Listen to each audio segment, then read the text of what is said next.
बिस्मिल्लाहिर्रहमानिर्रहीम अस्सलामु अलैकुम रहमतुल्लाह। इलेक्शन कमीशन पाकिस्तान के साबिक सेक्रेटरी कमर दिलशाद ने मौजूदा सूरत हाल में बहुत अहम तरीन स्टेटमेंट दे दी है। उन्होंने पूरा का पूरा मामला ही ये सुलझा के रख दिया, उसका हल पेश कर दिया।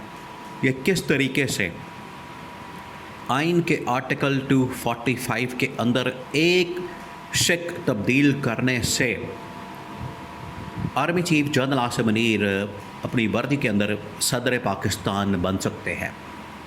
उन्होंने पूरा मामला खोल के रख दिया। उन्होंने बता दिया है कि किस तरीके से सिर्फ एक तब्दीली करनी है और जो इस वक्त आसिफ अली जरदारी जिसको इस्तीफ़ा देने के लिए कहा जा रहा है, या तो इस्तीफ़ा दे या फिर 28वीं तरमीम को सपोर्ट करें। ये दो ऑप्शन हैं आसिफ अली जरदारी के पास। अगर दोनों ऑप्शन के ऊपर काम नहीं करता तो फिर आइन के आर्टिकल के अंदर एक शक डाल के वो भी आइनी अदालत के ज़रिए से अप्रूवल ली जाएगी और उसके बाद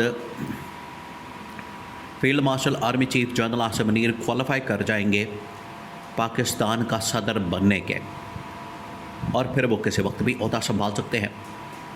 अब होने क्या जा रहा है, बहुत ही दिलचस्प सूरत हाल पैदा हो चुकी है। बहुत ही मानी खेज किस्म की स्टेटमेंट इस वक्त सामने आई है। कमर दिलशाद जो कि साबिक सेक्रेटरी इलेक्शन कमीशन है, उन्होंने ये स्टेटमेंट जारी किया है और उन्होंने इस बात का इंकशाफ किया है। एक बात आपने याद रखनी है, आप ज़रा इमेजिन करें कि साबिक सेक्रेटरी इलेक्शन कमीशन कमर दिलशाद अपनी मर्ज़ी से नहीं आते मीडिया के अंदर। जब भी वो आते हैं उन्हें लाया जाता है, उनसे कॉलम पब्लिश करवाया जाता है, लिखवाया जाता है, उनसे बात करवाई जाती है। तो वो जो भी बात करते हैं, उनकी जानिब से जो भी कहा जाता है, असल में वो ख़ुद नहीं करते, उनसे कहलवाया जाता है।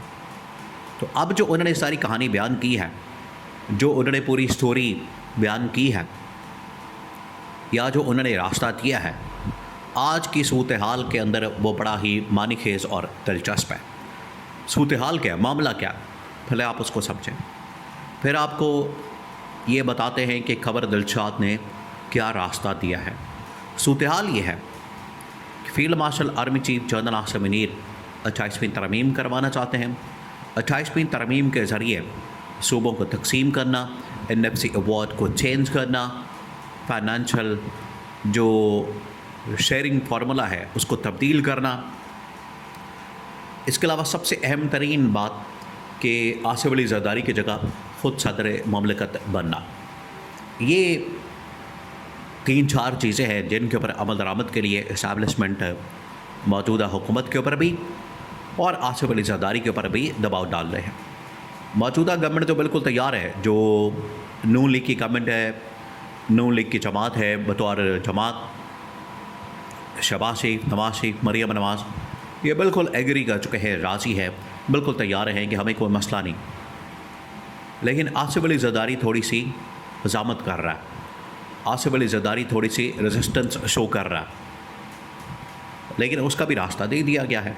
तो ये है इसका बैकग्राउंड, ये है सिनारियो। अब इस सिनारियो के अंदर साबिक सेक्रेटरी इलेक्शन कमीशन पाकिस्तान ने रास्ता बता दिया है कि क्या रास्ता निकल सकता है। ये जो फार्मूला है इस्टेब्लिशमेंट का, आसिफ अली जरदारी उसको मानने से इनकारी है, उसको मान नहीं रहा, इनकार कर रहा है कि ना मैंने 28वीं तरमीम करनी है, ना मैंने इस्तीफ़ा देना है। और उसको पता है कि 28वीं तरमीम अगर हो जाती है तब भी ये फ़ारिग हो जाएगा, और अगर इस्तीफ़ा देता है तब भी फ़ारिग हो जाएगा। दोनों ऑप्शन के अंदर सियासी मौत कन्फर्म है। देखिए, आपने एक बात ये भी जहन में रखनी है कि इनकी औकात क्या, इनकी टोटल औकात क्या। ना इनके पास आवाम की सपोर्ट है, ना आवाम की हिमायत है, ना पब्लिक मैंडेट है, ना इनकी कोई आईनी कानूनी पोजीशन है, ना इनके पास लेजिटिमेसी है। ये इस्टेब्लिशमेंट के मरहूने मिन्नत है। अब जबकि इस्टेब्लिशमेंट से काम लेना चाहती है, इस्टेब्लिशमेंट इस वजह से तो नहीं इनको लाई कि ला के इक़्तिदार के अंदर बैठा के तो ये अपनी मर्ज़ी करते फिरे। ये अपनी मनमानियाँ करते फिरें, ये अपनी मर्ज़ी के फ़ैसले करें। इस्टेब्लिशमेंट इस वजह से इनको लाई कि मुल्क को आगे बढ़ाया जा सके और जो मसाइल मौजूद हैं उनका हल निकाला जा सके, और रोज़मर्रा के जो हुकूमती मामलात हैं कि रियासती हुकूमती मशीनरी को भी चलाना है, उसके लिए आपको किसी न किसी की ज़रूरत है। तो ये एक किस्म के डमी, एक किस्म के इसके अंदर पपेट किस्म के हुक्मरान ला के बिठा दिए जाते हैं। तो इसके अंदर बुनियादी मसला ये बन गया है कि अब इनको जब हटाने की बात की जा रही है, इनको जब घर भेजने की बात की जा रही है, 28वीं तरमीम लाने की बात की जा रही है, तो ये आगे से रुकावट पैदा कर रहे हैं, खलल डाल रहे हैं, मसाइल पैदा कर रहे हैं। तो इस पर साबिक secretary election commission of Pakistan ने हल दिया है कि अगर ये फिर भी मसाइल पैदा करते हैं, फिर भी ये रुकावट पैदा करते हैं, तो आपके पास एक हल मौजूद है। आप आइन के आर्टिकल 245 के अंदर बुनियादी तब्दीली करते हैं, बुनियादी चेंज करते हैं, और वो चेंज ये है कि आप उसके अंदर एक शेक डाल दें, आप उसके अंदर एक लाइन डाल दें कि अगर बावर्दी फील्ड मार्शल सदर ममलकत बनना चाहता है तो वह सदर बन सकता है, वो सदारत का ओहदा संभाल सकता है। ये आपने बुनियादी तब्दीली करनी है, बुनियादी चेंज करना है, उसके बाद बड़ी आसानी के साथ ये तब्दीली आ जाएगी और field marshal army chief general Asim Munir जो सदारत का ओहदा है वो संभाल सकते हैं। ये बुनियादी तब्दीली करनी है, चेंज करना है, और उसके बाद वो ओहदा संभाल लेंगे। अब ये साबिक सेक्रेटरी इलेक्शन कमीशन ने जो इंकशाफ किया है, जो रास्ता दिया है, असल में इनको ये कहलवाया गया, ये बताया गया कि आप जाएं मार्केट के अंदर, ख़बरों के अंदर ये जाके बात करें, ये जाके कहानी बयान करें और ये जाके वे फॉरवर्ड रखें। जब आप जाके ये कहानी बयान कर देंगे, रास्ता बता देंगे, ये सारा मामला उनके सामने रख देंगे, तो ऑटोमेटिकली जो रास्ता है हमवार हो जाएगा, ऑटोमेटिकली हालात आपकी फेवर में चले जाएंगे, automatically field marshal army chief general Asim Munir सदारत का ओहदा संभाल लेंगे। तो ये जो सेक्रेटरी इलेक्शन कमीशन है उन्होंने रास्ता दे दिया, और ये रास्ता ज़ाहिर बात है इस्टेब्लिशमेंट की जो इस वक्त ख्वाहिश है, इस्टेब्लिशमेंट की जो इस वक्त प्लानिंग है, उसके मुताबिक ही उन्होंने बात की है।